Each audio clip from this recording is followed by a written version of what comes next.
Olá, boa noite a todos que nos assistem. Hoje a gente tem uma live especial com o Dr. Paulo César Correia.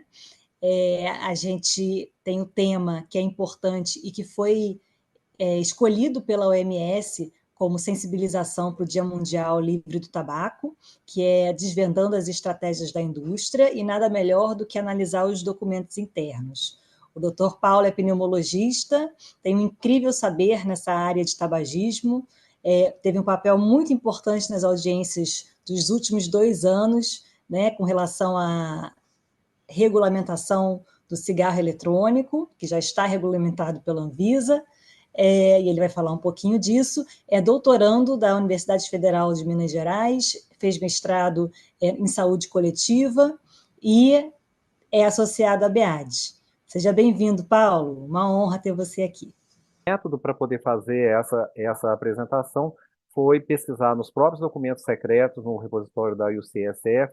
Para quem não conhece, a Universidade de Stanford também tem um repositório muito interessante que é baseado, que é específico para a propaganda, para o advertising de produtos de tabaco e nicotina. Pesquisa também em plataformas de streamings, redes sociais. Nós temos uma carência de jornalismo investigativo no Brasil, mas o Joio e o Trigo é uma honrosa exceção, assim como é a Pública, uma agência de Brasília que eu esqueci, mas também que eu pesquisei. Né, eu tenho uma biblioteca pessoal construída ao longo de muitos anos, e o próprio site da Organização Mundial de Saúde, como a doutora Carolina Costa chamou a atenção, o tema desse ano tem a ver com desmascarar, né, as estratégias da indústria. E essa peça que vocês estão vendo é exatamente uma peça, né, o cigarro falando com o narguilé, com o dispositivo eletrônico, né, chamando eles de crianças, né? Ele está aqui há muito tempo, o cigarro, né? Então presta atenção como é que a gente deve fazer as coisas para recrutar jovens. Um aspecto interessante, uma publicação interessante do Lancet que eu gostaria de referir a vocês é essa de comerciantes de determinantes comerciais da saúde. Então, as indústrias de tabaco e nicotina, elas entram aqui, não é? Elas levam a níveis evitáveis de saúde, de má saúde, de mortalidade precoce, de adoecimento, né, dano planetário, e aumentam a inequidade. Então, as indústrias de tabaco e nicotina são um exemplo de determinante comercial. Para quem se interessou a respeito dessa série do Lancet, inclusive, essa série está disponível em português. Então, quem interessar é só ir no site do Lancet para poder ver. Eu queria mostrar para vocês esse padrão estereotipado da indústria, e a gente começa mostrando essas figurinhas que estavam presentes. Havia, inclusive, uma competição entre as fábricas de cigarros do Rio e de São Paulo. Então, aqui tem o Cromos da marca Viado, e aqui tem uma empresa do Rio de Janeiro, que era Henrique Bastos. Aqui vocês têm uma coletânea, né, de figurinhas que são apresentadas nesse cigarro da Companhia Nacional de Tabacos. A origem das figurinhas, elas eram apresentadas como trade cards, na realidade, em extratos de carne na Europa, e foram introduzidas. Então, né, a gente, da nossa geração, né, Carol, a gente lembra dos chicletes com figurinhas, mas no Brasil elas foram introduzidas mesmo, foram com cigarros.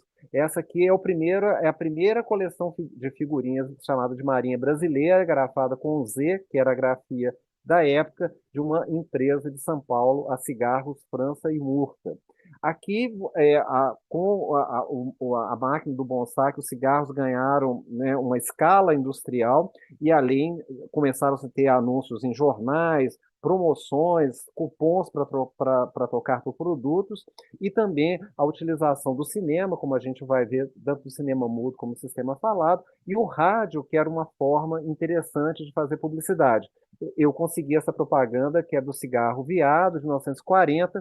Eles têm 2 marcas aqui, a Imoré e Monroe, que vocês vão ouvir agora. O Brasil só vai fumar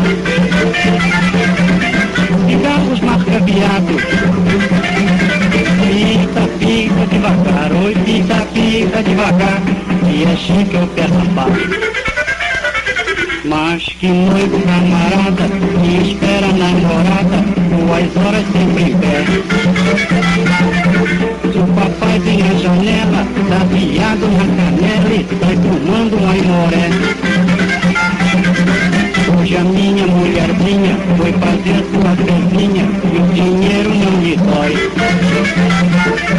Logo mais eu vou brigar, vou as notas separar pra comprar o meu Monroy. O Brasil só vai fumar cigarros mascateados. Pita devagar, oi, pita devagar. E é chique o pé rapado, oi, pé rapado, pé rapado. Aqui são várias imagens, né? O colecionismo incluía, inclusive, guardar as caixas dos cigarros, como vocês veem. E aqui nós temos três ilustres fumantes desses cigarros Petit londrinos, inclusive o presidente da República, que é uma propaganda indireta bastante importante para a marca. Isso aqui é tirado, na realidade, da revista Veja. Veja que o cinema, tanto mudo quanto o cinema já falado, glamorizava os cigarros, né? Isso aqui a Veja publicou há anos atrás, Borga, Charme na Tragada. De fato, nós tínhamos no Casablanca nenhuma cena Humphrey Bogart aparecia sem estar fumando cigarro. E aqui ele aparece nesse filme de 1944 com a Lauren Bacall. Vocês se lembram, eles viraram um casal, eles se casaram, eram dois atores bastante famosos. E vocês se lembram nas revistas Quatro Rodas, Charme, Manchete, enfim, no fundo dessas revistas todas haviam propagandas de cigarro. A normalização do tabagismo era tanta. Não, gente, os cigarros Pan não foram o primeiro cigarrinho de chocolate. Os primeiros cigarros de chocolate era da Lacta, isso é de 1934, e os cigarros Pan foram inventados apenas em 1952. O fumo era tão normalizado que tinham cigarros, né, nos aviões, e as propagandas da Hollywood na televisão, eles vendiam os discos, faziam Hollywood Rock, Free Jazz Festival e etc. Vocês não vão lembrar, mas na Copa de 82, vejam quem são os patrocinadores masters da Rede Globo.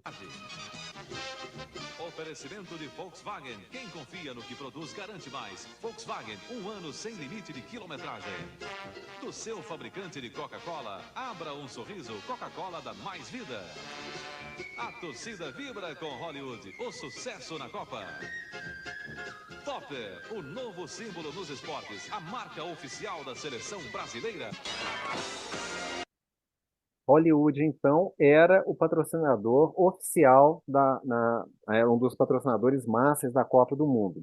Essa situação, as indústrias tinham um grande número de pesquisas e elas faziam ativamente pesquisas para entender a química do tabagismo. Isso aconteceu principalmente após a vinculação do tabagismo com câncer de pulmão nos anos 50, e a estratégia da indústria foi uma estratégia de relações públicas, de negar publicamente que o cigarro provocava câncer de pulmão. Enquanto isso, ela produzia uma grande quantidade de pesquisas, inclusive os documentos secretos mostram que a indústria soube 25 anos antes da comunidade científica internacional que a nicotina era droga e que ela provocava dependência. Nos anos 90, um funcionário terceirizado de uma indústria resolveu tirar xerox de milhares de páginas de documento e mandou para o escritório do Stanton Glantz na UCSF. Ele ficou espantado com a riqueza daqueles documentos e que mostravam como as indústrias, né, tinham essa face pública e como elas faziam. Isso deu origem ao primeiro paper, o Cigarette Papers, e que originou uma grande ação nos Estados Unidos em relação às indústrias, que foram obrigadas, então, a ressarcir o erário público dos estados e tudo mais.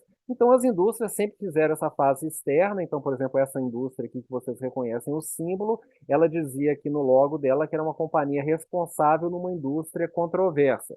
E, internamente nos documentos, elas diziam: eu vou dizer para você porque eu gosto do negócio com cigarro, custa 1 centavo para fazer, vicia, é adictivo, você vende por $1 e existe fantástica lealdade à marca. Então, esse símbolo aqui vocês vão lembrar. Aqui é uma propaganda em revista da empresa dizendo que estava nomeando os ingredientes, dizendo que ela era responsável. Uma outra estratégia da indústria é mudar o seu nome. Então, ela mudou o logo, primeiro ela mudou o nome, depois mudou o logo, mas é a mesma empresa que vocês se lembram. Uma coisa que é importante nos documentos secretos é a importância que a indústria dá, gente, aos jovens. Então, esse é um documento da Reynolds, de 1984, e ela fala assim, por que que os jovens adultos, os adolescentes, os jovens adultos, são importantes para Reynolds? Menos de um terço dos fumantes, 31%, começam a fumar após a idade de 18 anos e menos de 5% após os 24 anos. Então, o documento é claro que as indústrias, esse é o documento no fundo todo, que eles têm que recrutar jovens. A adição mais recente aos documentos secretos, foi inclusive matéria do Joio e do Trigo, foram os documentos da JUL. A JUL estava fazendo pesquisas para poder lançar um vape de baixo custo no Brasil. O Joio denunciou isso, o projeto chamava-se Projeto Ernest, e eles queriam lançar, aqui vocês veem, né, as pesquisas que eles faziam da composição do mercado, da população que o país tem, da prevalência de fumantes. Então, eles tinham Brasil, México e Argentina como alvos, Brasil e México eram os alvos principais, e nos documentos fica claro, eles fizeram consultas a executivos que eram tanto da Philip Morris quanto da British American Tobacco Brasil, antiga Souza Cruz, e eles queriam aprender sobre o cenário regulatório no Brasil, inclusive nos documentos internos, a JUL era otimista e apostava na legalização para 2021 e projetava lucros bastante importantes já para 2023. Então, nos documentos internos, nós temos o Brasil Deep Dive, que mostra com clareza como é que a indústria já tinha identificado onde que ela ia colocar principalmente, né, nos botecos, né, os botecos são abundantes em todo o país, tem mais de 400 mil botecos no Brasil, e ao lado dos supermercados, os supermercados também são muito importantes no Brasil, mas o foco deles ia ser focar na distribuição em botecos. Ele já tinha estabelecido o perfil do fumante, né, dizendo que o fumante típico no Brasil era homem, era urbano, tem meia idade e a maioria deles tem menos anos de instrução. Então, eles fizeram isso para poder definir a faixa de preço que eles entrariam no mercado brasileiro. O caso do Ju é muito interessante porque ele mostra como que esse aprendizado todo da indústria do século passado foi utilizado para poder fazer o Ju o sucesso que ele foi. Então, uma conjunção do design do produto, da entrega de nicotina, da saborização, dos aromas e dos sabores e do marketing fez realmente se tornar como se fosse um imã muito grande para poder para, né, os jovens aderirem. Então, vou começar mostrando para vocês sobre a questão do design. Eu, recentemente, há uns 3 meses, tenho estudado análise do discurso, estou fazendo um curso de análise do discurso, e na análise do discurso, o discurso é dado não só pelo texto, mas pelo que está expresso e implícito. Então, vejam que isso é uma coisa comum em propagandas assim, de várias naturezas, por exemplo, de cremes de beleza e tudo mais. Vejam a luminosidade que existe nessa propaganda. Então, essa luminosidade não é à toa, é para dar um sentido de pureza, de asepsia, de antisepsia, né? Então, dizendo implicitamente que o produto que essa empresa faz é um produto seguro. Os dois criadores da empresa são esses dois, o Adam e o James Moses, e eu coloquei uma setinha aqui, porque só tem 2, mas assim, hashtag fica a dica com a setinha azul. Adivinha quem trabalhou no design do iPhone da Apple? Um jornalista nos Estados Unidos falou que o Juul era o iPhone dos cigarros eletrônicos. E não é exagero. Eu vou mostrar uma série de lâminas para vocês, mostrando a estratégia de design da Juul. Então, o Adam tinha trabalhado na Apple e saiu. Quando a Apple lançava uma versão de iPhone, a Juul lançava em seguida os seus produtos. Vejam que as cores são absolutamente sobreponíveis. Esse aqui é o iPhone Gold. Após ser lançado o iPhone Gold, a Juul lançou o Juul Blush Gold. Depois que o iPhone Silver foi lançado, eles lançaram o Silver. E quando o Navy foi lançado, a Juul lançou o Blue Navy. Então, vejam que é intencional esse pareamento, sabendo que o iPhone é o celular dos jovens, eles transformaram o Juul no design dos jovens. Aqui, para quem não conhece o dispositivo, tem esses cartuchozinhos que são os pods, que são encaixados. Esses pods contêm nicotina. E a grande, digamos assim, também fator de sucesso do Juul foi ter colocado sais de nicotina.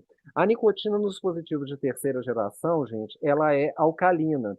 A nicotina alcalina, quando você aumenta muito a nicotina, ela provoca uma aspereza na inalação. Então fica literalmente intragável. Então o que eles fizeram? Eles foram lá nos documentos secretos, no Big Vape, no filme que eu vou citar a seguir, isso fica bastante claro, e viram que a indústria já tinha pesquisa com sais de nicotina. Então, no caso do Juul especificamente, eles adicionaram ácido benzoico e conseguiram colocar, então, concentrações de nicotina muito maiores daquelas que haviam nos cigarros de terceira geração. Aqui vocês estão vendo, né, um pod de Juul seria o equivalente a 3 maços de cigarros em termos de nicotina, e o sucesso do Juul foi tão grande em recrutar que outras empresas, como Philips e Solorin, passaram a fazer engenharia reversa nos produtos da Juul para ver o que a Juul tinha feito para conseguir recrutar mais de 80% do mercado. Uma outra coisa que existe um paper que chama Nicotine Arms Race, que eles mostram que é muito interessante, que as empresas começaram a fazer outros sabores para o Juul com a mesma potência de nicotina, que é um dos exemplos, é uma lemonade de strawberry, né, de morango, e aí outras empresas passaram a fazer, né, também pods que eram encaixáveis no cigarro Juul, mas já com mais nicotina, dizendo que você podia usar a sua plataforma, mas usava com mais nicotina. Esse é um paper muito interessante do Peter Hayek, mostrando que os níveis de nicotina que são atingidos com o cigarro comum, está mostrado aqui em preto, e com o Juul nessa linha pontilhada. Então vejam que os níveis são comparáveis, de fato eles são um pouquinho maiores para o cigarro Juul do que para o cigarro convencional, mas eles são alcançados em tempo menor no caso do cigarro Juul. Então veja bem, o cigarro era o dispositivo com maior eficiência na elevação da nicotina. Então, uma droga que sobe, que chega rápido ao cérebro e que tem alto poder de causar dependência, então pensem nisso, né? O poder de causar dependência de uma droga é a função da capacidade intrínseca de provocar dependência. A nicotina é uma das 3 drogas com maior poder de causar dependência, e se ela chega rápido ao cérebro. Então, uma droga fumada chega muito rápido ao cérebro. Então, eles tinham níveis comparáveis, estatisticamente não significativos, mas chegava no cérebro em 4 minutos ao invés de 6 minutos do cigarro. Isso não é estatisticamente significativo, mas é clinicamente estatístico. Ou seja, eu tenho esse mecanismo de switch, de on e off, que provoca muita dependência. Então, quando vocês forem ver o Big Vape no Netflix, vejam lá, o Adam fala assim, a gente garantiu que cada tragada no cigarro Juul tivesse tanta nicotina quanto um cigarro inteiro. Então, as doses de nicotina são cavalares. De fato, daí existe uma declaração do Adam dizendo que eu não conheço nenhum produto que tenha uma concentração tão alta de nicotina que foi transformada em nicotina não áspera, portanto, assim, smooth, que eles falam em inglês, para que o fumante conseguisse inalar. Então, lembrando da importância da gente ter, não é, recrutamento para as indústrias de jovens. Quando você apresenta isso dizendo que é um item para fazer truques, que não tem problema você inalar, é só vapor de água. Então, o uso, mais uma vez, como no século passado, da indústria do cinema para poder normalizar, glamorizar e mais, para disseminar um mito falso. Esse mito está no filme The Tourist e existem numerosas aparições como a gente vai ver, então ele falando, né, com a Angelina Jolie, que era só vapor de água, então ele podia, inclusive, fumar em ambiente fechado, como é o vagão de trem. Então, para subverter, né, as políticas de ambientes livres de fumo. Aqui eu tinha chamado a atenção de vocês do Big Vape, aquele documentário que tem no Netflix, que são 4 episódios. Foi criado até o verbo Juuling, né, usar o Juul era o Juuling. Então, quando eu comecei a usar o meu Juul, eu não sabia que tinha nicotina no Juul. Eu vou mostrar para vocês uma propaganda dos Flintstones dos anos 60 do cigarro Winston. Okay, lunch is over. Now back to work.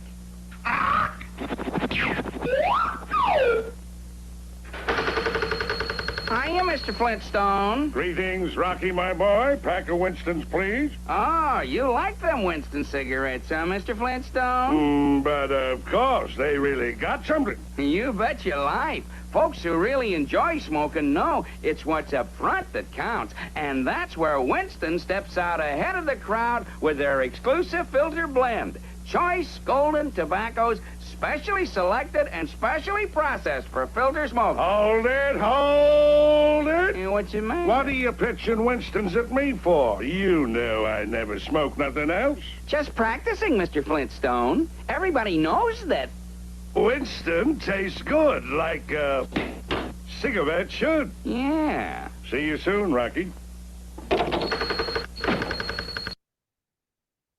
Só para ficar mais claro para vocês, o contexto aí nos anos 60, né, o Winston era o patrocinador, os Flintstones passavam na ABC nos Estados Unidos e os cigarros de filtro começaram a partir dos anos 50, principalmente da segunda metade dos anos 50. E os fumantes achavam os cigarros com filtro mais fracos. Então, eles fizeram a propaganda para dizer que os tabacos eram selecionados, etc., e que tinha muito sabor. Então, vejam o que a Jul fez. Ela usou os mesmos estratagemas do século passado, adequado para o século XXI. Eles compraram propagandas nos sites da Nickelodeon, do Cartoon Network, da revista Seventeen Magazine e em sites educacionais para as pessoas que estão fazendo ensino médio, fazendo high school. Então, a indústria agindo do mesmo jeito. Nesse slide, gente, vocês estão vendo todas essas coisas aqui são dispositivos para poder fumar. Vejam que Bob Esponja, motivos infantis, esse aqui parece o Game Boy Advance, né, destaca texto, e esses dois aqui, que eu sou pneumologista, como vocês sabem, que parecem bombinhas. Aqui é para mostrar um outro documento secreto das indústrias, da Brown Williamson, aquela que agora é a Bet Brasil. Então, ele fala, por exemplo, de desenvolvimento de um sabor de cola, né? Outra coisa que ele chama atenção é como que a gente tem que passar uma imagem que o produto é saudável. Então, vejam lá ele falando, né? É um projeto de novos conceitos para cigarros para os jovens. As maçãs denotam assim, ser boas para a saúde e de frescor. Então, a gente deve fazer alguma coisa que tenha sabor de fruta, de maçã, ou fazer cidra, né, que também é uma possibilidade. Vejam que eles falam assim, o cigarro com sabores doces. Né? A gente pode usar os tabacos para cachimbo, porque eles são aromáticos e são doces. E a gente sabe que os adolescentes gostam de produtos doces. Então, a gente podia considerar isso. Então, vejam aqui a quantidade de produtos que são colocados. É sempre assim, gente, é muita cor. E, assim, uma coisa que o jovem gosta de edição limitada. Então, vejam o Camel BioBlast, né, para Mardi Gras, lá em St. Louis. 2 cigarros Camel, que são drinks, que são edição limitada. Vejam aqui, esses aqui, que são também de drinks, que você pode usar no seu cachimbo, ou você pode comprar para enrolar o seu charuto, e aí vai ter gosto de diversas bebidas, pina colada, mojito, o que vocês quiserem. Né? Aqui vocês veem, né, a Grazi Grillo e o André fizeram um trabalho bastante interessante, mostrando, né, o aumento dos produtos saborizados de cigarro de palha. Então, vocês estão vendo aqui o Jack Piols, que brinca com a coisa de Jack Daniels, não é? E aí vejam lá, uva, chocolate, cereja, uva, menta. Esse aqui, de Paiol, tem cápsulas de sabor mentol. Então vejam, né, os novos sabores sendo propagandeados por essa empresa, cujo endereço está aqui no Instagram, etc. Vejam aqui cigarrilhas também com vinho, morango, etc. E a margarita nesse tabaco para xixa, né, para narguilé. Então, é uma coisa assim, bastante importante. Tem vários estudos, gente. Esse aqui eu trouxe apenas 2, mas tem vários que mostram que a iniciação em cigarros eletrônicos é principalmente dependente da utilização de sabores. Além dos sabores facilitarem a inalação para o iniciante, eles têm outro aspecto. Eles tornam essas posições mais agradáveis e fazem com que implicitamente o adolescente ache que aquilo é saudável. Então, Aqui, para vocês terem uma ideia, tem um grupo holandês que publica, são publicações muito interessantes, eles mostrando a roda de sabores. Então, vejam que tem muito sabor de frutas. Então, todos esses sabores até aqui são tropicais, frutas. Tem muito sabor de sobremesa, sabores de doces, de outros doces. Então, vejam que o número, né, na roda de sabores, apenas 2% dos produtos que os holandeses estudavam, eram quase 20 mil produtos, gente, não tinham sabores. Eles fizeram, o mesmo grupo fez essa roda de aromas, e vejam que cada coisa tem as suas subdivisões. Por exemplo, no grupo álcool eu posso ter absinto, bourbon, champanhe, né? No grupo de frutas nós temos as frutas normais, tipo pêssego, uva, etc. Tem as frutas tropicais, as cítricas, as berries. Então, isso não é à toa. O sucessor em termos de sucesso nos Estados Unidos, a gente pode, né, discutir isso após, né, eu terminar, foi a Puff Bar. A Puff Bar tem 139 produtos diferentes que estão apresentados aqui, e vejam vocês, apenas um produto da Puff Bar não tem sabor. Então, a importância dos sabores é central. Esse aqui é uma chinesa que está imitando a Puff Bar. Vejam sempre o mesmo padrão, além de ser saborizado, tem que ser coloridinho, bonitinho. Então, vejam isso. Vejam a Disneylândia, que é você chegar nos Estados Unidos numa loja dessa com a quantidade de sabores e aromas que são disponíveis. Isso é uma campanha feita nos Estados Unidos, definitivamente, né, uma brincadeira com aquele menu para criança que tem, né, em McDonald's e outros lugares, né? Definitivamente a indústria do tabaco tem um menu para criança. Um outro aspecto que eu queria chamar a atenção para vocês é que a indústria sempre faz as coisas baseadas em pesquisas. Essa DBR, gente, é simplesmente a empresa que tem mais expertise e que domina o mercado de adolescentes. Então, nesse documento, no mundo, mercado global, ela faz pesquisas globais. Então, eles fizeram grupos focais em Bethesda e em Baltimore. Vocês estão vendo aqui em abril de 2018. Nesses grupos focais, eles identificaram que manga, mint, né, que é hortelã, com mint e fruit medley, eram os sabores que foram melhor avaliados pelos jovens. Então, aqui vocês estão vendo, né, tudo coloridinho, para ter uma ideia de como é que é o mint, como é que é o manga, como é que é o fruit medley. E aí, olha para vocês verem as propagandas, né, feitas através de redes sociais, dos sabores, aqui estou mostrando a de manga, e vejam, em novembro de 2019, o sucesso disso com estudantes do 8º ano, do 10º ano e 12º ano, mostrando que fruta, manga e mint são os sabores que são mais consumidos. Então, a pesquisa da DBR, né, teve seu enorme valor para a Ju. Aqui eu vou mostrar para vocês outro aspecto da propaganda, esse aspecto de coisa coloridinha e tudo mais, e uma coisa que as indústrias sempre falam é negar que elas fazem propaganda para jovem e fala que elas querem fazer o switch da pessoa que fuma. Então vocês vão ver que não aparece ninguém de meia idade aqui, é só jovem, e aí aparece, está dizendo que vai fazer o switch.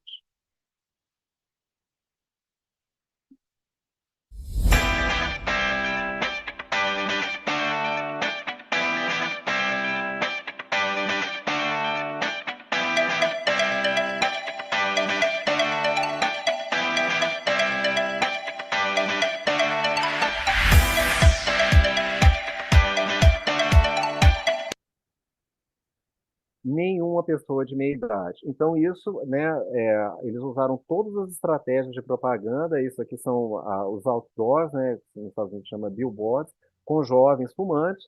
Uma coisa que é preocupante para nós, no movimento de controle de tabaco e nicotina, é que os cigarros eletrônicos, eles apelam não somente para os fumantes, né, mas também para pessoas que nunca fumaram. Vejam aqui as razões para pessoas de 11 a 17 anos começarem a usar o vape. 50%, 54% de pessoas que nunca tinham fumado nenhum cigarro apenas para experimentar. Outras pessoas utilizam, a sensação de pertencimento é uma coisa muito importante, né, no grupo para o jovem. Então, se outras pessoas estão usando, eu também usarei para ter a credencial daquele grupo. Aqui eu fiz um compilado de algumas coisas que estão lá em Stanford para poder mostrar para vocês. Esse aqui é o influencer que faz o recrutamento para as festas. Então, estão vendo que vai ter uma festa na quinta-feira, 4 de junho, né? E aí ele está chamando, né, as pessoas e, tipo assim, o Ju Vapor, como se fosse uma pessoa comentando. Então, é uma festa de lançamento, aqui vocês estão vendo, né, em New York City, né, de 7 às 11 da noite. E aqui vocês veem, né, as mesmas estratégias que foram usadas no século passado. Vejam aqui, né? Dá uma passada lá no nosso Vapor Lounge e, além de tudo, você ainda vai ganhar uma amostra grátis do Starter Kits. Então, a distribuição de amostra era uma coisa que na minha adolescência eu encontrava quando saía nos barzinhos aqui em BH. Então, patrocínios de festivais de cinema, como o Sundance, e aqui apresentações especiais de música em cinema com pessoas importantes. Aqui vocês estão vendo o pessoal do Black Eyed Peas, Nicolas Cage, Elijah Wood. Então, o mesmo padrão, né? Um lounge particular, né, feito pela Ju. Então, aqui é uma coisa que foi até um pouco difícil de conseguir, mas vejam vocês o tanto de pesquisa que a Ju fez para poder lançar a campanha que vocês viram que chama campanha Vaporize, e quantas interações, vejam as milhares, 200 mil, 300 mil interações que a Ju teve com seus consumidores. Esse é um vídeo que está postado no Vimeo. I don't need you on the stairs. I just want you to know. I taste your 1,000 promises. It's all enough. Just want you here tonight. You owe me your attention. I won't wait, 'cause you owe me. Don't you feel an obsession?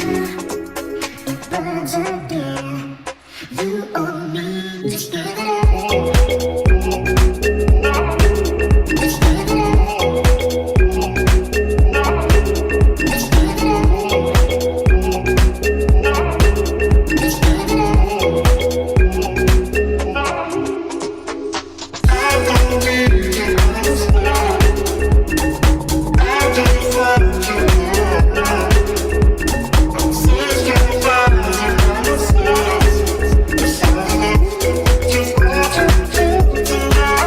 Just give it up. You owe me your attention. I won't wait, 'cause you owe me. Don't you feel an obsession?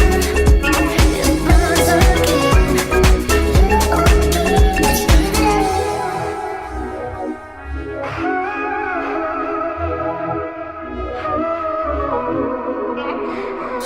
owe me. Just give it Your attention. I won't wait, 'cause you owe me. Don't you feel an obsession?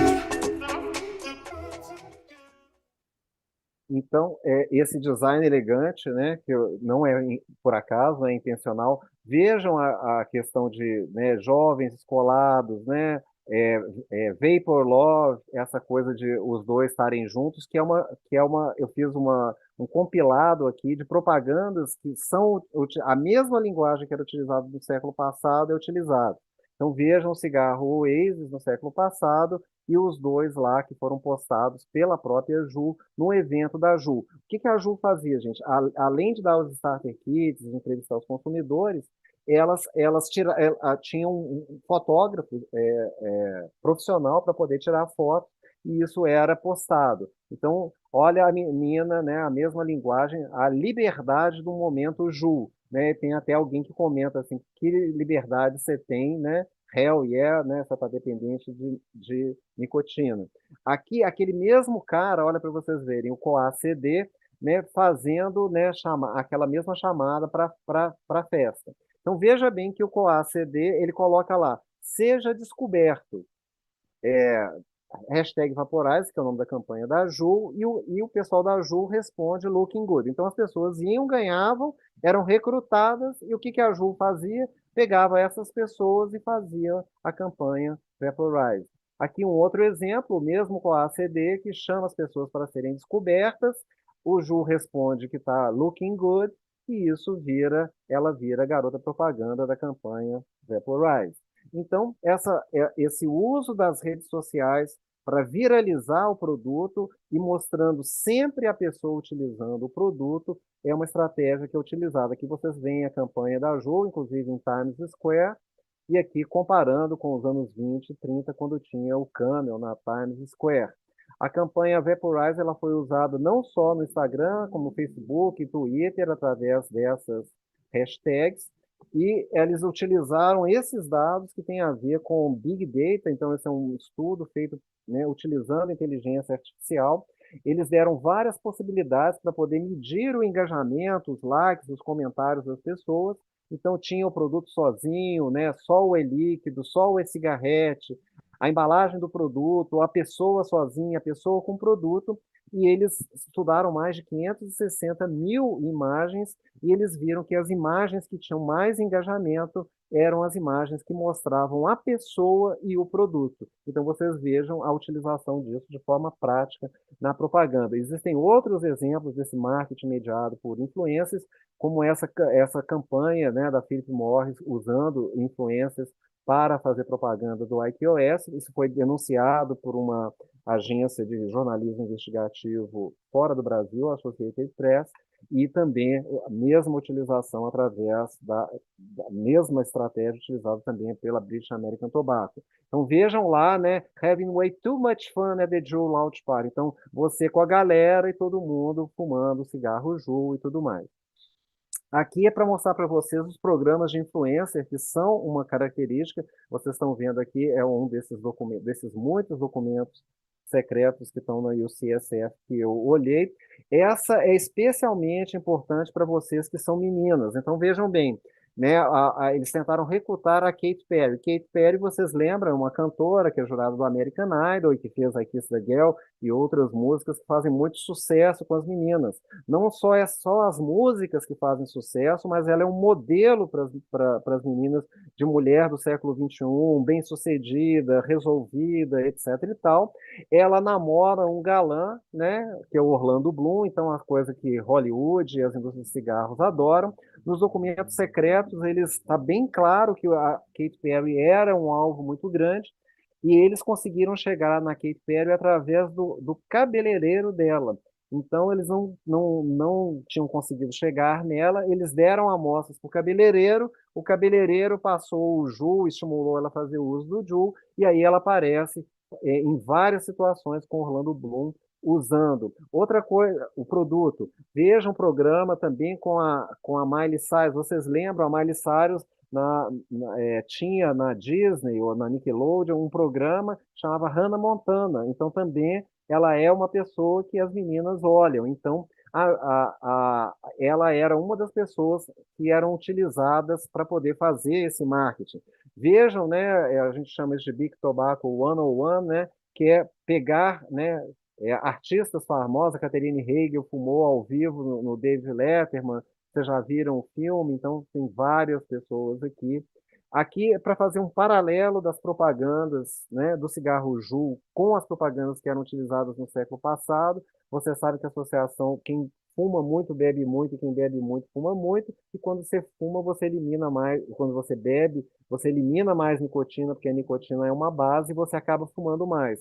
Então vejam a propaganda com álcool do cigarro, do coisa. Eu peguei, inclusive, achei uma de produto brasileiro, Continental, dessa de 1942, entre dois aperitivos, um Continental, né? A questão do relaxar, né? Ter o seu momento, né? A menina do drive-in que está estressada e que tem o seu momento, né? Tenha também o seu momento aqui com o Juul, né? Vejam a questão de partilhar, mesma linguagem, quando você vai viajar, a mesma linguagem, empoderamento feminino, especificamente da mulher negra. Vocês vão lembrar essa campanha, né, You Come a Long Way Baby, que é um dos maiores sucessos no recrutamento de mulheres da história. Vejam, né, a semelhança, né, inclusive assim, a menina com a posição, né, das mãos, da imagem corporal, são bem semelhantes, né, também de perto. Outra campanha, então conversando com essa história de liberdade, empoderamento, irreverência e tudo mais. Vejam os tons, não é, bastante semelhantes, né? Isso aqui não é à toa. Casal fumando, lembra lá do casal que foi na festa do lançamento da Juul. Outra coisa é o targeting predatório dessas indústrias. Em documentos internos tem vários tipos de marketing predatório, com populações indígenas, como esse American Spirit, para populações rurais, mas assim, o que me chamou muita atenção para a população LGBTQIA+, então vejam aqui do cigarro Blue, né, a bandeira, né, com o arco-íris, né, vocês vejam que eles tinham, né, uma questão de marketing, a segmentação, então vejam, né, evidentemente um casal gay, e aí essa empresa apoiando a programação da Parada do Orgulho LGBT de São Paulo. Então, esse é uma coisa que as indústrias fazem, né? Elas se apropriam de uma causa e querem posar que elas são, né? Então, isso é coberto por sites, né? Que são voltados para o público pro LGBTQIA+, mas também em sites como esse, que é sites de recursos humanos, e dizer que é uma empresa socialmente responsável, vocês estão vendo aqui Mundo, RH, a empresa reforça políticas voltadas à inclusão e celebra a diversidade e inovação. Então, isso é para ter essa face de ser uma empresa responsável. Vejam aqui da Pública, né, mostrando, apesar das restrições, a Philip Morris patrocina evento cultural na parada LGBTQIA+, de São Paulo. Outra coisa que a indústria fez, gente, é que o jovem é muito movido, assim, indústria do tabaco não é uma coisa que já é, a gente chama de big tobacco, não é? E a gente já é uma coisa que as pessoas já sabem que é do mal. Então, uma propaganda que a Ju Labs fez é para dizer que a gente não é big tobacco, nós somos uma companhia independente de vapor, né? Porque lembra que o discurso é vapor de água, e os meninos não sabiam que tinha nicotina, e a nossa missão é eliminar os cigarros. Então, ficam parecendo que eles são nobres.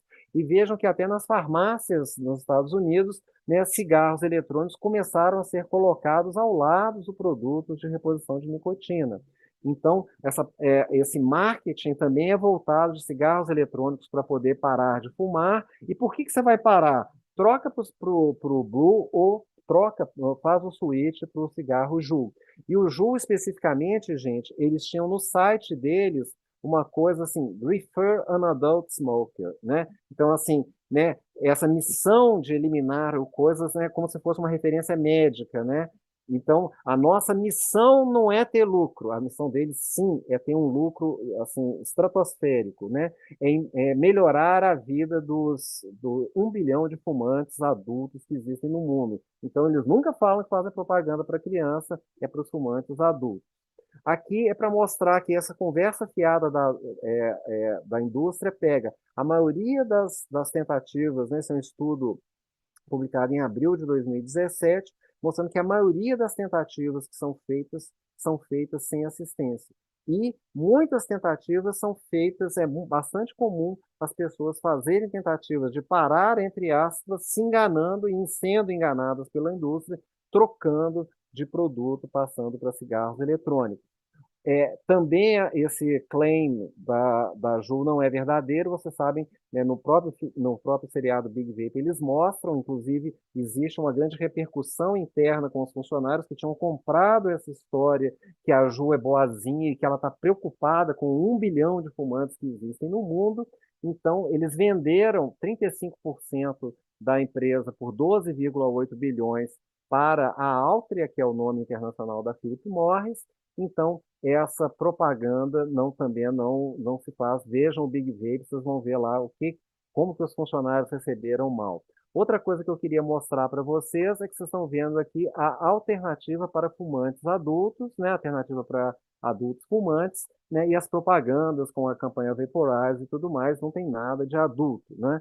E aqui eles também fazem, né, a evolução do tabagismo, finalmente uma alternativa satisfatória. Mas o cigarro não comunica com essa geração nova, né? Videogame é uma coisa que comunica com essa geração. Então, quando você fala né, que isso aqui não é uma coisa ultrapassada, você está falando que o Juul é uma coisa moderna, como o jovem está acostumado com a coisa moderna.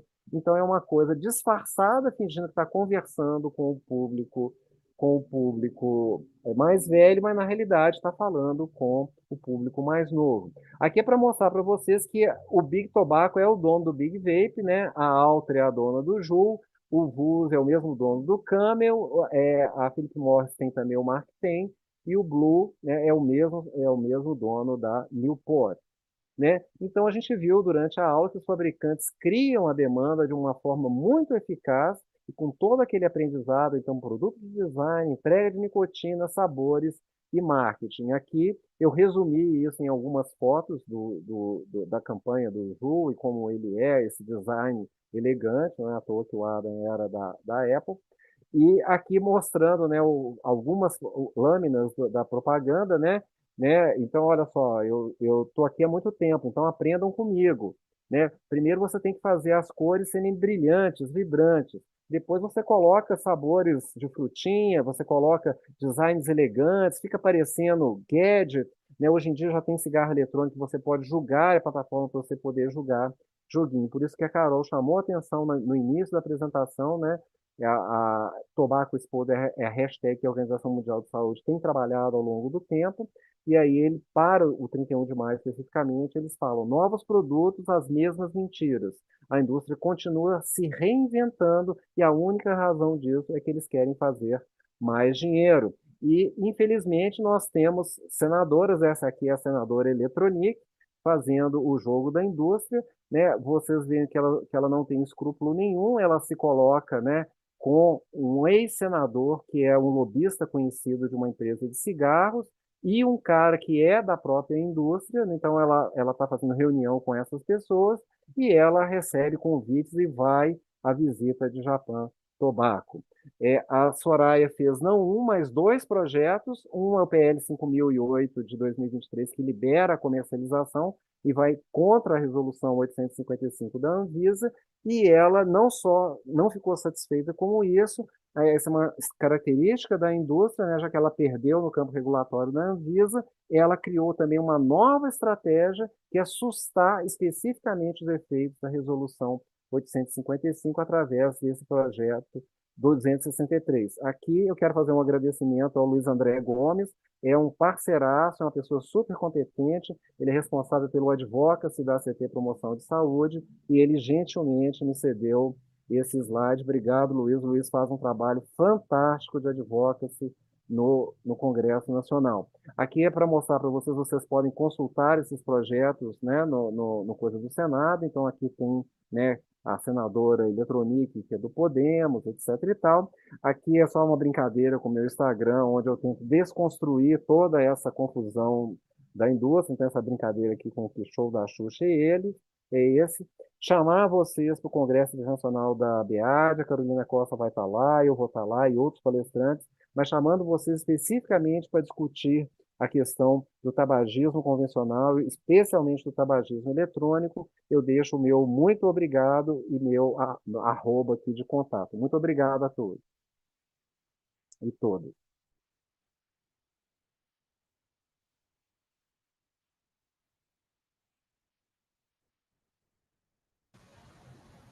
Maravilha, Paulo. Peraí, está aparecendo minha imagem ainda. Então, muitos elogios, aula excelente, muita gente elogiando, e algumas perguntas, né, que você pode aí fazer o seu comentário como essa pessoa de notório saber, né, sobre todos os campos, até bioquímica, né, da nicotina. O Guilherme Ataíde pergunta... Doutor Paulo, excelente como sempre. A agronicotina defende por razões óbvias a parceria com a indústria, mas com os e-cigarettes, né, os cigarros eletrônicos, o agro não poderia ser escanteado em breve tempo, uma autofagia? O que as indústrias fazem, doutor Guilherme, um abraço para o Guilherme é promotor de Campinas, faz um trabalho fantástico também. O bom é que nós temos do nosso lado pessoas de calibre e dedicadas, né, Carol? O que as indústrias fazem, nós estamos num ano de COP, gente. Então, em ano de COP, o lobby da indústria se intensifica. Então, eles ficam tentando evitar posicionamentos do governo brasileiro, ficam querendo que o Brasil vai só ser florzinha. Então, assim, e já existe um movimento, né, dentro do Congresso Nacional, monitorado já, eles querem incluir, por exemplo, né, você sabe que existe a Câmara Setorial do Fumo, então eles têm um lobby dentro do governo e eles querem ampliar o poder desse lobby fazer. Então, assim, as indústrias também, elas têm, por exemplo, lobbies através, por exemplo, da Federação das Indústrias, isso é uma coisa que está mapeado, por exemplo, uma das coisas que a gente teve que bater, né, Carol? A Carol também participou com a gente de várias iniciativas de advocacy no Congresso Nacional, uma das filiadas fez uma pesquisa fajuta, né? Contratou um instituto de pesquisa que é pago para, assim, o que você quer que seja veiculado, né? Então, realmente é extremamente preocupante e a gente tem que realmente, cada um de nós, né, potencializar, trabalharmos em várias frentes, a gente só consegue fazer controle do tabaco em várias frentes, né, e nós temos que estar assim, muito vigilantes e atuantes no Congresso, porque o lobby está realmente extremamente grande. Teve, inclusive, uma pesquisa que foi contratada para eles entenderem o posicionamento dos políticos, tanto do Senado quanto da Câmara dos Deputados, para facilitar eles de produzirem argumentos para chegarem em determinados políticos. Então, é muito importante esse alerta que o doutor Guilherme nos faz. Ou seja, as estratégias elas se repetem, a geração não. E a geração de agora não entende o quão grave foi, como dominava tudo, né, e não tinha ética, sabendo que matava, né, não, enfim, continuaram fazendo, pelo contrário, continuaram desinformando para que continuassem no mercado com todo o poder econômico que tem. Né? Outro que fez uma pergunta foi o Luiz Antônio da Silva. No aspecto judicial, todas estas estratégias da indústria da nicotina estão dentro da lei? São legais? Sempre o que a indústria faz é assim, quando é inevitável, ela vai tentando adiar a coisa o mais possível. Vocês viram que quando a resolução primeiro eles fizeram muita pressão quando a Anvisa estava regulando. Quando a Anvisa finalmente acabou a avaliação de impacto regulatório e falou, olha, não vai ter, eles vão para a outra parte do jogo, né? Eles arrumam um senador ou uma senadora para poder fazer isso. E vejam, por exemplo, a Anvisa quando foi pioneira em 2012, quando proibiu os aditivos. Então vejam que até hoje isso está no Supremo. E aí está 2-1 em termos de placar, 2 para proibir os aditivos e 1 para liberar, mas aí o fulano que vai dar o coisa pediu um tempo para poder estudar. Ora, gente, tudo isso tem que ser olhado com muita crítica, não é? A pessoa já teve tempo suficiente, já tem evidência suficiente para mostrar que os aditivos são a grande forma que a indústria tem de recrutar e fazerem essas primeiras exposições serem mais atrativas. Especificamente o mentol, por exemplo, é muito importante para o recrutamento da população negra. Então a gente pode também aprender com o exemplo dos outros. Vejam a resistência que tem nos Estados Unidos com o mentol. Já passaram 3 presidentes na Casa Branca e os 3 presidentes mantiveram o mentol. Então, existe muito poder político. Por exemplo, nos Estados Unidos, as campanhas são frequentemente financiadas pela indústria armamentista, pela própria indústria do tabaco. Então, a gente tem que ver que existe um contexto maior e a gente tem que saber ler esse contexto. Determinante comercial, né? Em detrimento da saúde pública. O Guilherme, novamente, que é um parceiro super importante, né, para a gente. Doutora Carolina e doutor Paulo, visando a proteção da alma do negócio, que são as crianças, qual a opinião dos mestres sobre a ampliação de mais espaços públicos livres de fumígenos? De exemplo, praças e parques, que é a especialidade do Guilherme, inclusive. Que ótima pergunta, agradeço a pergunta, é um comentário excelente. A gente tem que desnormalizar não apenas o consumo de tabaco ou nicotina, mas também desnormalizar a indústria. Então, o que nós estamos fazendo aqui hoje? Né? Então, a Carol me deu esse presente, né, que é para mostrar que é uma indústria que tem um padrão estereotipado. É uma indústria que sempre fez assim. Quer dizer, eu até tinha incluído algumas coisas que eu tirei, por exemplo. Nos anos 50, quando estabeleceu o vínculo com câncer de pulmão, os documentos secretos mostram o nosso problema é fazer uma campanha de relações públicas, é garantir para as pessoas que elas podem continuar fumantes. Né? A gente não morre, não. Não vai morrer disso. A gente fala que a gente vai patrocinar pesquisas, novas pesquisas e tudo mais, enquanto isso eu mantenho a população num estado de pré-contemplação coletiva em relação a cessar o tabagismo. Então é isso que as indústrias fazem. Então, o avanço das políticas de ambientes livres de fumo é muito importante e as restrições de cigarros comuns valem também para os cigarros eletrônicos. Eles produzem várias substâncias como óxido de propileno, que é cancerígeno. Então, assim, vale muito a pena a gente investir, porque já existe um aprendizado da nossa população e a gente deve tornar isso mais saliente ainda para a população. E esse é um caminho muito importante, é uma avenida muito importante que a gente, sem dúvida, deve explorar também. Maravilha. E o meu sonho, né, que é que mais serviços de saúde mental abracem, né, a Política Nacional de Controle do Tabagismo, principalmente com o ambiente livre do fumo, porque, apesar dos pesares, é muito impregnado a impressão de que o fumo acalma. Nos filmes, quando está numa situação estressante, a pessoa está fumando. Então, existe todo um mecanismo implícito mesmo de mensagem, que não precisa ser linguagem, mas é imagem e associação. Então, existe muito, no início, óbvio, que o paciente pode sentir falta, mas com a reposição de nicotina, né, com o tratamento que existe, diminui, a gente sabe, até desfechos de saúde mental negativo, como hospitalização psiquiátrica, ideação suicida, depressão, ansiedade. A longo prazo, a pessoa fica outra, né? Então, assim, a carga de doença mental, de transtorno mental, sofrimento emocional, acho que também poderia ser muito reduzida, né, se a saúde mental, inclusive, né, serviços que tratam álcool e drogas, pudessem ter pelo menos a promoção de ambiente livre do fumo e mais tratamento, porque eu acho que é a principal droga que mata.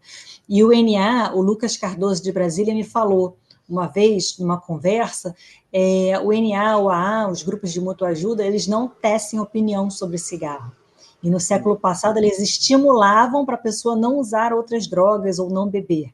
Olha o contrassenso, né? Claro, não se sabia, na verdade estava tudo escondido dos documentos internos da indústria, mas hoje a gente sabe que a maior iniciação de todas as drogas é o tabaco, é a nicotina. E o próprio fato, né, Carol, dos efeitos assim, de abstinência da nicotina são mais internos, não é? São mais ansiedade, dificuldade de concentração, sabe? Então, isso atrapalhou muito o reconhecimento. Por exemplo, quando o Kurt Cobain teve uma crise de abstinência no palco do show em São Paulo, todo mundo vê assim, heroína é uma droga e provoca dependência. Mas quando, né, é uma coisa que fica mais na sua esfera mental, eu não estou conseguindo concentrar, eu estou mais ansioso, meu sono alterou. Então, os documentos internos mostram com muita clareza que, primeiro, eles postularam economicamente, porque eles viram assim, é improvável que esse produto não provoque dependência, porque a taxa de sucesso econômico dele é muito superior. E aí começaram estudos em 62 e 63 que mostraram, né, tem vários documentos que mostram assim, nós estamos no negócio de vender droga, nicotina é uma droga que provoca dependência. E olha para vocês verem, só em 1988, 25 anos, portanto, depois, que o Surgeon General bate o martelo, faz um reporte seminal, falando assim, nicotina é droga e provoca dependência. E a indústria que eles negavam, né? Exatamente. Até dentro do tribunal, os presidentes da indústria do tabaco... I don't believe nicotine is addictive. I don't believe, né? Os irmãos cara de pau, 7 cara de pau, né? Exatamente, muito grave, porque aí você mexe com a ética e com uma produção de letalidade que eles conhecem. Então, eles estão ativamente produzindo isso, porque eles sabem, né? Então, é bem grave mesmo a situação, principalmente dentro da psiquiatria, que é a minha área. Eu fico assustada, assim, o quanto que deixa para lá. É um problema menor, né? Eu acho que até para os profissionais de saúde que trabalham, os que não fumam, que é a maioria, mas que acabam fazendo o tabagismo passivo, que não é possível fumar sozinho, né? Você polui o ambiente, todo mundo fuma involuntariamente junto com você. E é isso. A Estela também deixou um comentário, depois de todas essas propagandas voltadas para os jovens, querem que nós acreditemos que os vapes foram feitos para ajudar fumantes adultos que não conseguem parar de fumar com os tratamentos baseados em evidências científicas. Sim, a farmaceuticalização dos vapes, né, que no mundo da produção de novos medicamentos, existem várias fases para você concluir que um tratamento é eficaz, e eles já soltaram logo e estava lá há pouco tempo dentro da página do governo da Inglaterra. Cigarro eletrônico é 95% mais seguro, baseado em opinião. É realmente um poder muito grande e você não consegue, a não ser com muita teimosia e insistência, reduzir os danos, né, capazes de serem... Né, eu vi uma vez num podcast de divulgação científica falando, para cada pseudociência que se fala, você precisa de uma força muito maior para desfazer aquilo, que aí você já lançou a semente da dúvida, né? E aí para você convencer, e para você, não é bem assim, não é atrativo, né? Porque é mais legal você ser colorido e ter sabor e, enfim, estímulo supranormal. Essa coisa do discurso da controvérsia é muito utilizado pela indústria, né? Da liberdade que vocês viram, né? A pessoa fazendo aquele imaginário, né? E essa coisa de criar controvérsia. Parece que tem controvérsia, não é?